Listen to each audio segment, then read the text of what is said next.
The hospital corridor smelled of antiseptic and cold tiles, a place where new life was supposed to begin with hope and quiet joy. Instead, it echoed with sharp footsteps and a voice dripping with contempt. The mother-in-law stood rigid near the maternity ward doors, her coat still on, her handbag clutched like a weapon. Her eyes were fixed on the pale young woman sitting on the edge of the hospital bed, cradling her newborn with trembling hands. There was no warmth in the older woman's gaze, no softness for the child who had just come into the world. "You've stayed long enough," she snapped, her voice loud enough for passing nurses to slow their steps. "This is not your place anymore." The daughter-in-law looked up in disbelief. Her body ached from childbirth, her emotions raw and exposed. She had imagined this moment so differently. Her husband's smile, quiet congratulations, perhaps even a reluctant nod of approval from his mother. Instead, she was alone, abandoned by the man who had promised to stand by her, now facing his mother's fury at her most vulnerable hour. "I just gave birth," she said softly, almost apologetically. "The doctor said I need to rest." The mother-in-law scoffed, waving her hand dismissively. "Doctors say many things. You always know how to make excuses. My son doesn't need this drama in his life. Take the baby and go. You are not welcome here." Each word landed like a slap. The room felt smaller, the walls closing in. A nurse tried to intervene, reminding the older woman that this was a medical facility, that patients deserved care and respect. But the mother-in-law brushed her off, insisting it was a family matter. Her confidence suggested she had done this before, bending situations to her will through sheer force of personality. Tears welled in the young woman's eyes, but she refused to let them fall. She looked down at her child, drawing strength from the tiny fingers curled around her own. This baby was innocent, unaware of the storm raging around them.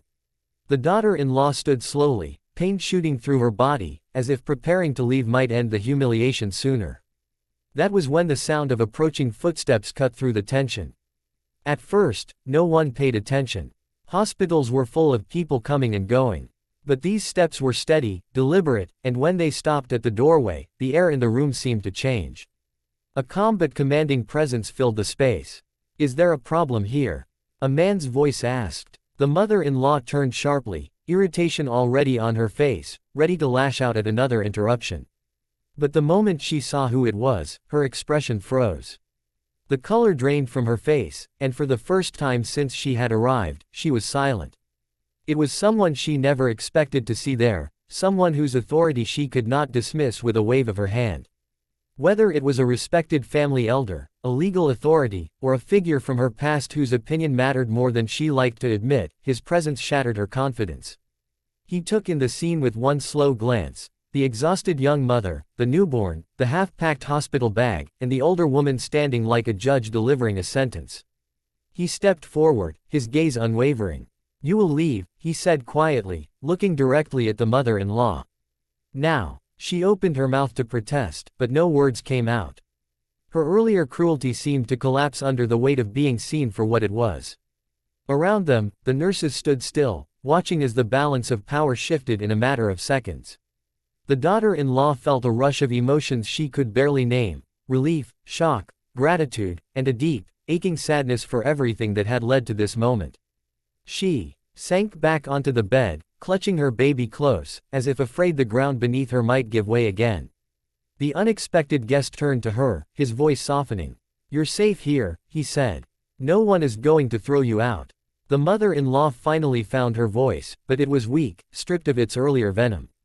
"This is a misunderstanding," she muttered, already backing toward the door. "No," he replied firmly. "It's not. And it ends today." She left without another word, the sharp click of her heels fading down the corridor.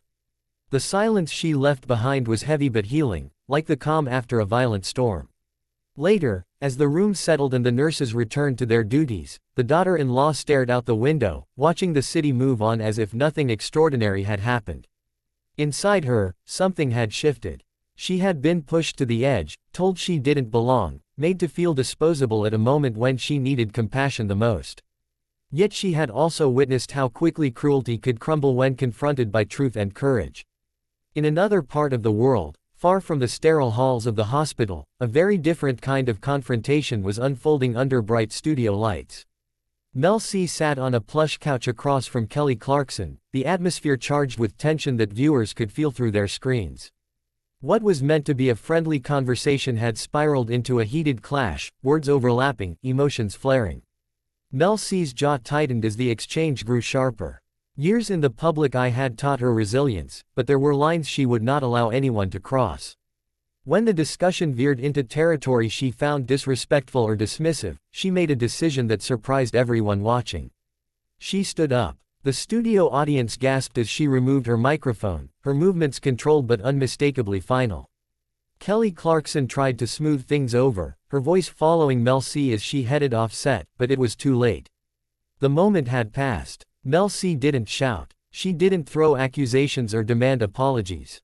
She simply walked away, choosing dignity over spectacle. Cameras caught her exit, and within minutes, clips were spreading online, dissected by fans and critics alike. Some called it dramatic. Others called it brave. In both stories, the setting was different, the people worlds apart, but the core was the same. A woman was pushed into a corner, told, directly or indirectly, that she should accept disrespect, stay silent, know her place. And in both cases, something disrupted that narrative. An unexpected presence. A sudden choice. For the young mother in the hospital, it was a reminder that she was not alone, that her worth did not depend on the approval of someone determined to belittle her. For Mel C, it was a public declaration that boundaries matter, even under the glare of fame. Life has a way of revealing truth in moments of conflict. Sometimes it comes through confrontation, sometimes through walking away, and sometimes through a quiet voice that says, "You're at the wrong station." Not every journey is meant to continue in the same direction, and not every door that closes is a loss. Some are simply an invitation to reclaim your strength and step onto a path where respect is not something you have to beg for, but something you already deserve. The maternity ward was meant to be a place of whispered congratulations and gentle smiles, but that afternoon it felt more like a courtroom where judgment had already been passed. The mother-in-law arrived without warning, her presence sharp and invasive, as if she had come not to see her grandchild but to reclaim control. Her eyes swept the room with disapproval, lingering on the tired face of the young woman.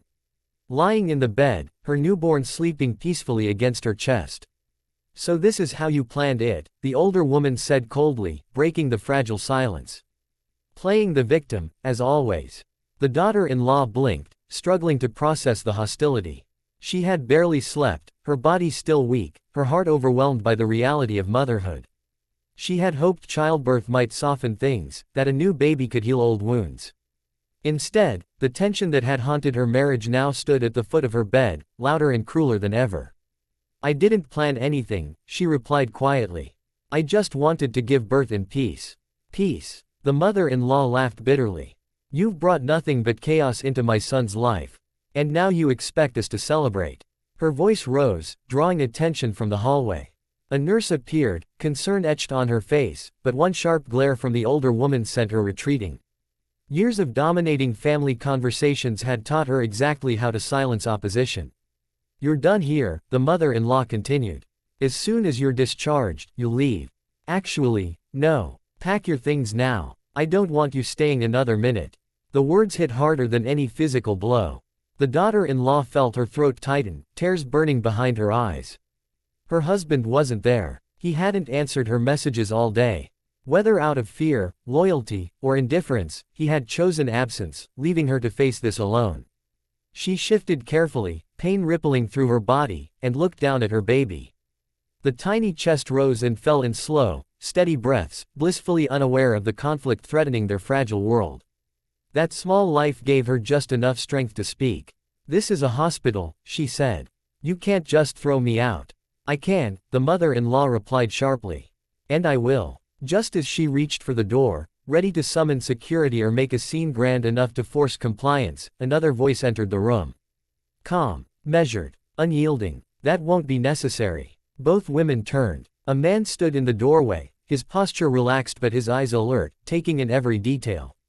Recognition flashed across the mother-in-law's face, followed by something she rarely showed, fear. This was not someone she could intimidate or dismiss. His presence alone shifted the balance of power. He stepped inside, closing the door gently behind him. "I was informed there was a disturbance," he said. "It seems I arrived just in time." The mother-in-law tried to recover her composure. This is a private family matter. Not when it involves harassment in a medical facility, he replied evenly. And not when a patient is being threatened. Silence stretched between them. The older woman's earlier confidence crumbled. She opened her mouth, then closed it again, words failing her. Finally, she turned away, muttering under her breath, and left the room without another confrontation. Her retreat was swift, almost desperate. The daughter-in-law exhaled a breath she hadn't realized she was holding. Her hands shook as she adjusted the blanket around her baby. The man approached her bedside, his tone gentle now. "You did nothing wrong," he said. "You're protected here." Those simple words unlocked something inside her. Tears spilled freely, a mixture of relief and grief for all the moments she had been made to feel small. Yet, in that moment, she also felt a quiet resolve forming. She would not allow this cycle of cruelty to define her child's future. Far away, under a very different kind of spotlight, another woman faced a clash that would soon capture global attention. The set of Kelly Clarkson's show buzzed with energy, cameras rolling, lights blazing. Mel C sat across from the host, initially relaxed, smiling as they exchanged pleasantries. But as the conversation shifted, an edge crept into the dialogue. Questions became sharper. Comments felt loaded. What was meant to be playful banter crossed into something else, dismissive, perhaps even disrespectful.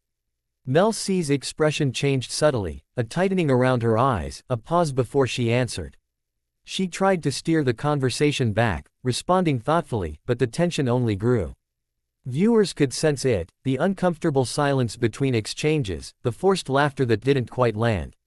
Years of navigating interviews had taught Mel C when a situation was no longer about discussion, but about endurance. And she had endured enough. Mid-sentence, she stopped. The studio fell quiet. She removed her microphone with deliberate care and stood up. Gasps rippled through the audience. Kelly Clarkson looked up, startled, her smile fading as she realized this wasn't a joke or a dramatic pause. "I'm done," Mel C said simply. She didn't raise her voice. She didn't accuse or explain. She walked off the set, her heels echoing against the floor, leaving behind stunned producers in a moment that would soon explode across social media. Clips of her exit spread rapidly, accompanied by heated debates. Some questioned her reaction. Others praised her for refusing to stay in a situation that made her uncomfortable. In both the hospital room and the television studio, the circumstances were wildly different, yet the emotional core was strikingly similar. Two women, confronted with disrespect, reached a breaking point. One was rescued by an unexpected ally. The other chose to rescue herself. The phrase, "you're at the wrong station," echoed metaphorically through both stories. Sometimes it's said aloud, a sharp reminder that someone's journey no longer aligns with yours. Other times it's an internal realization, a quiet decision to step off a path that demands silence and sacrifice. For the young mother, the unexpected guest represented intervention, a hand reaching out when she was too exhausted to fight. For Mel C, walking away was an act of self-respect, a declaration that her voice mattered more than ratings or public approval. Life doesn't always announce its turning points with clarity. Often, they arrive wrapped in conflict and discomfort. But within those moments lies a choice, to stay and endure, or to leave and reclaim dignity. Both women, in their own ways, chose themselves. And in doing so, they reminded everyone watching, whether in a hospital corridor or through a screen, that strength doesn't always roar.